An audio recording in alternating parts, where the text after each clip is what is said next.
Welcome to Abstract Audio, the podcast presenting life as an abstract art form. The show that encourages you to perceive beyond the tangible, to extract the infinite from the finite, to see with the mind what you cannot physically see with the eyes. Oh, it's an emancipation. It's an exploration into areas usually overlooked. Explore with me on today's episode.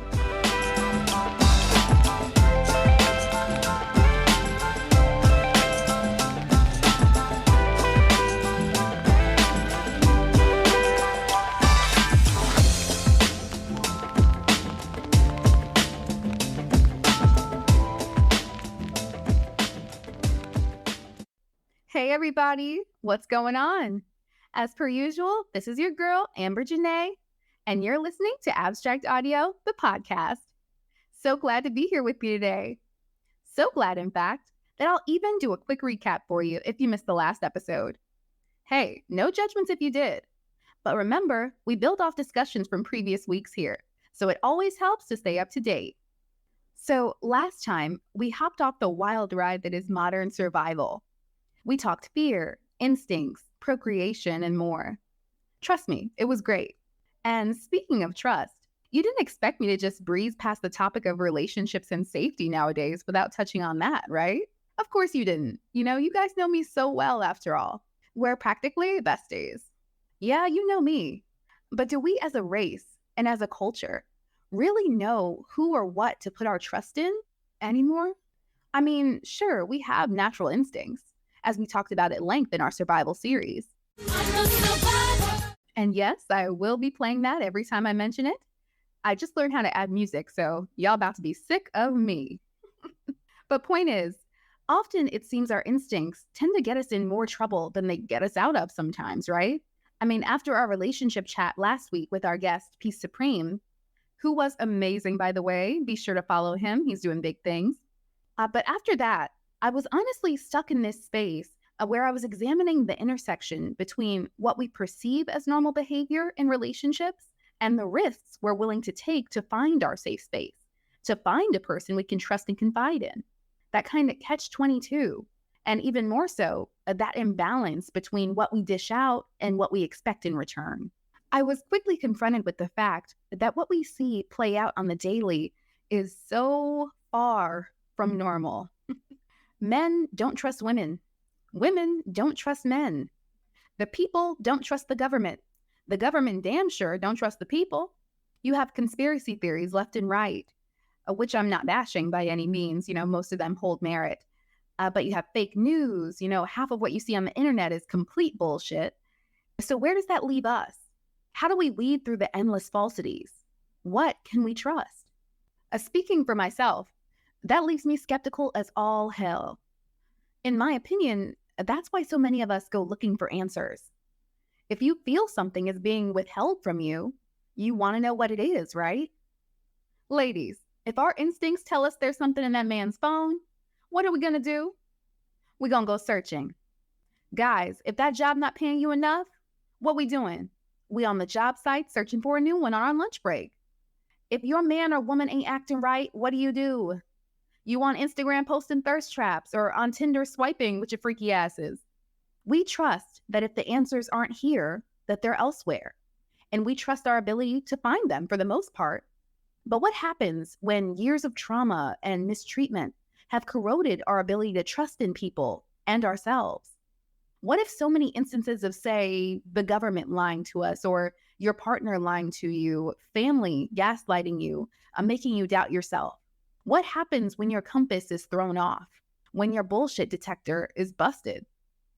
So I took a poll earlier in the week via social media that asked, are you a person who goes into situations trusting and withdraws it if need be, or a person whose trust has to be earned out the gate?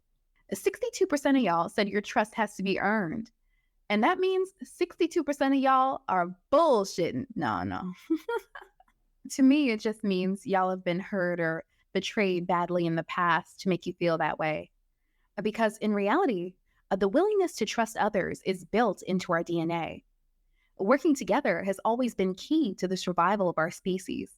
Having faith in one another is in the best interest of both the individual and the collective, especially in times of risk or uncertainty. So if there were ever a time in our history this talk needs desperately to be had, it's now. Social science tends to agree that we humans enter this world hardwired to trust. It begins from the moment you're born. You rely on your mother, her milk, her voice, her care. You feel secure, you feel safe and at peace. And as life goes on, you venture out on your own, searching for that safety and that peace elsewhere. And in doing so, we develop unique ways to discern who or what you can trust to ultimately achieve that goal. Well, it turns out these ways aren't so unique after all. Studies have shown, for instance, we often tend to trust people who are similar to us in some way. People who look like us, dress like us, talk like us. I mean, that's a no-brainer, but what really piqued my interest is things like touch also hold a lot of weight. There's a reason firm handshakes make you feel more secure. A solid handshake translates to that person being solid in our minds.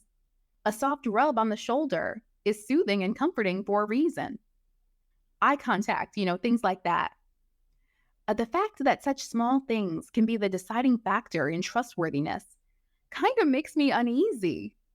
And to think y'all are out here sharing your bodies and the entirety of your souls with people. And yeah, sure, all these things feel good in the moment. Shit, it feels great. But we've seen it time and time again, people being lulled into a false sense of security, then bam, taken advantage of, lied to, hurt, or worse. But how could this be? Our natural instincts told us this person or this situation was solid, right? If we were wrong, were our instincts wrong? I mean, I subscribe to the idea that there is no right and no wrong. But part of growing is realizing our intuitions often veer towards trust first, ask questions later, and accepting that everyone simply doesn't have our best interest at heart.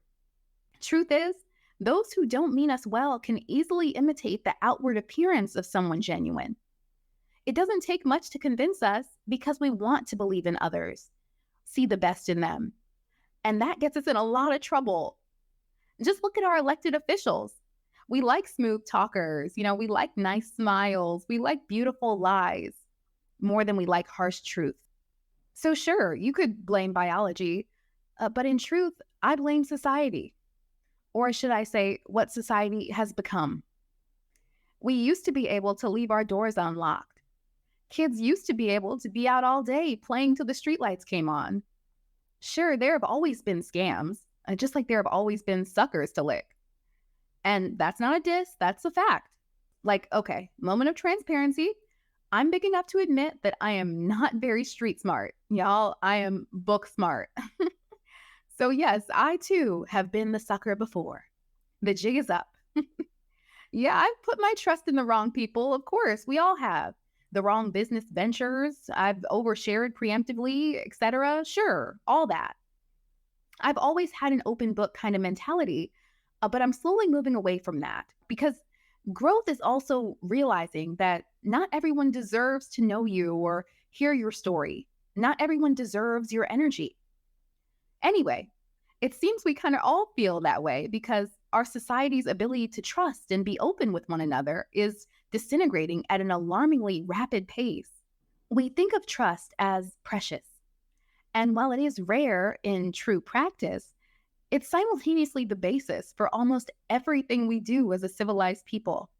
Trust is the reason we're willing to exchange our hard-earned money for goods and services, or pledge our lives to another person in marriage, or cast a vote for someone who we expect to accurately represent our interests. Shit, it's even on our money. In God we trust, right? And speaking of money, we trust that the bank's actually gonna have our shit every time we pull up. That's crazy to me. And it's really funny too, because in the past, the bank used to be under grandma's mattress, along with all our other important documents. Now we rely on laws and contracts as safety nets, but even they are ultimately built on trust in the institutions that enforce them. We don't know that justice will be served if something goes wrong, but we're told to have enough faith in the system to just let them handle it. But do we? Hell no. A lot of the things we say we trust in, we just do because it's the most convenient option. And it's made to be the most convenient option. Like, we don't really trust these websites when we give them access to our personal information, but we want to be entertained. It's a click, it's quick and easy. In my opinion, all this shit is by design. Like social media, while it may not have started out this way, the algorithm now is made to divide us and pit us against each other. Heighten interpersonal mistrust, keep us distracted and doom scrolling, arguing with virtual adversaries so we have less presence of mind to question what's really going on around us. They would rather we trust them, but they don't need us to agree with them. They would just as easily want us to fear them. See, the people running this world would rather us be confused and scared and distracted and complacent, because in that state, we're easier to control. Same reason your significant other gaslights you. It's all about control. Trust is one of the most essential forms of power a leader has, but fear is often just as motivating, if not more. Take 9/11, for instance. Bush needed a strategy to rally around and a threat to protect us from. The crack epidemic. Reagan had the public fear Black people, painted them out to be wild, dangerous drug addicts to serve this country's own agenda. And that's just the tip of the iceberg. You always hear that trust is this sacred foundation on which all relationships are built, romantic or otherwise. And it makes sense. I always love to think of that reference to castles built on sand versus castles built on stone. Mainly because I'm way overdue for a vacation and it's getting warm outside. But the point is, you need a strong foundation for anything you build. But building trust itself is a bitch, am I right? Like, anyone who's had to rebuild trust with someone knows it's damn near impossible. So can it be salvaged in our society? Can we handle that kind of transparency and openness in every area of our lives? Well, that depends. Do you think trust is a feeling or a choice? I like to think it's a little bit of both, but I also feel there are some things we just aren't meant to know. Ignorance is bliss, right? Some secrets are better off secrets, and we're all entitled to them. The fact is, secrecy is not the enemy of trust. Deception is the enemy of trust. So we know why we trust so eagerly. We know a bit about the deception that's caused our society's mistrust. But I don't want to get into pitchfork territory here. So how can we get trust back on track? Carefully, that's how. If we're expected to reap the benefits of a trusting society, if we want this to be a society worth living in for our kids, our grandkids, if we want a world that continues to make beautiful art, because as you know, art and trust go hand in hand. I read somewhere that if creativity is a flower, trust and belief are the soil, roots, and water that nourish it. But anyway, it's because of this that we shouldn't flat out withhold trust. We just need to use it more wisely. I mean, we can never be 100% certain of another's motivations, intentions, character, or future actions. We simply have to choose with discernment. But even still, I know all too well that shadows of mistrust tend to linger. And that's totally normal. Pain like that doesn't just go away.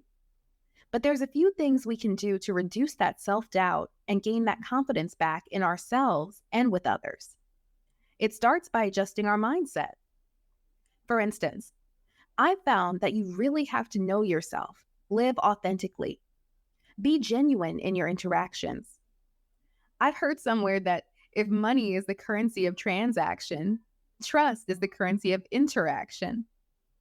They say you have to spend money to make money. You have to give trust to get trust. And if you don't trust yourself, nobody else will either. At the same time, though, always be questioning. Personally, I try not to be a skeptic. I try not to be too cynical. but I am naturally curious and inquisitive. And if you are too, that's okay. Trust the process. Take your time to build it up. Don't let nobody rush you. Trust requires consistency. Many people fall into the trap of blindly following or trusting because it's popular or convenient. So no matter what point you're at in the process, keep all three eyes open, okay? And for the love of all that is sacred, have a backup plan. When the banks fail, and y'all, they will fail, especially with the rise of cryptocurrency, etc., be prepared. Like when that nigga or that bitch fail you, have a plan A, a plan B, and even a plan C if it makes you feel better. Now, this doesn't make you any less trusting or shady or two-faced. And I'm a Gemini, so I hear that a lot. But nah, it just means you're erring on the side of caution. Do with that what you will, within reason, of course. And since we're on the topic of caution, when it comes to what we're exposed to day in and day out in this age of technology, I feel more and more that the idea of media literacy, a new cultural discourse, is necessary. When you can't tell what's real from what's fake, when you can't tell truth from the lies, I'm looking at you, artificial intelligence, a higher level of critical thinking will undoubtedly be needed moving forward. What's crazy to me, though, is that our world is so fucked that we need to put all these things into play for something that comes so naturally to us, right? None of these things are inherently easy to do because this isn't how we're meant to live. They say, oh, trust your gut, like it's so easy. Like my gut isn't full of Chipotle and fiery contempt bred from lies my exes fed me. Okay, you caught me again. I don't trust niggas as far as I could throw them. But that speaks to me and my inner work. You damn right it's not easy. It's hard as hell.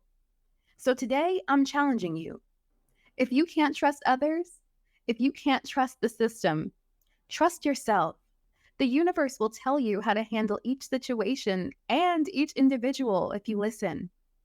And at the end of the day, trust is highly contextual, highly subjective, and like most things, a lifelong learning process.